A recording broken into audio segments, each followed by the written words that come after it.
बिस्मिल्लाहिर्रहमानिर्रहीम अस्सलाम वालेकुम। कहते हैं मुल्क अरब का एक बादशाह एक दिन दरबार में आया तो उसने अपने एक खिदमतगार के बारे में हुक्म दिया कि ये जितनी तनख्वाह लेता है आज से उसे इससे दुगनी तनख्वाह दी जाए, क्योंकि हमने महसूस किया है कि ये दिली शौक और पूरी मेहनत से हमारी खिदमत करता है, जबकि उसके साथियों का ये हाल है कि वो काम से जी चुराते हैं और सारा वक्त खेल कूद में बर्बाद कर देते हैं। उस वक्त बादशाह के दरबार में एक दना शख्स भी मौजूद था जो हर बात की असलियत अच्छी तरह से समझता था। उसने बादशाह की जबान से ये बात सुनी तो उस पर बेखुदी तारी हो गई। उसने एक नारा बुलंद किया। लोगों ने पूछा कि ऐ शख्स, तुझे क्या हुआ जो यूं बेखुद हो गया?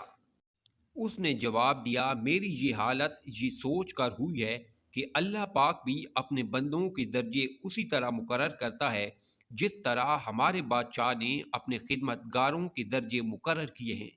जो अपने काम में मुस्तआद था उसे तरक्की दी, जो गाफिल और काहिल थे उन्हें नज़रअंदाज कर दिया।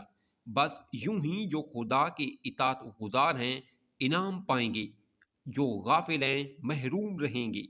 खिदमती मखलूक पर है सरवरी का एहसार, मर्द दनाबन ये तर्ज जिंदगी कर अख्तियार। यूं ही जो दुनिया में है रोशन जबीं रोशन दमाग, उनके हाथों पर है खालिक के लिए सजदों के दिल।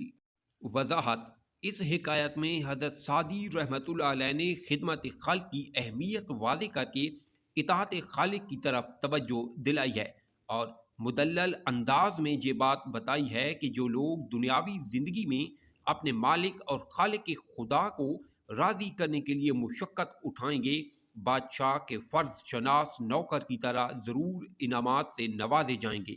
शेख सादी रहमतुल्लाह अलैह ने जिस कदर अच्छाई और भलाई की वकालत की है वो इसी कदर अमली और हकीकत पसंदाना मुफक्किर भी थे। दिलचस्प और नसीहत अमूज हिकायात का सिलसिला जारी है। मेरे चैनल को सब्सक्राइब ज़रूर करें।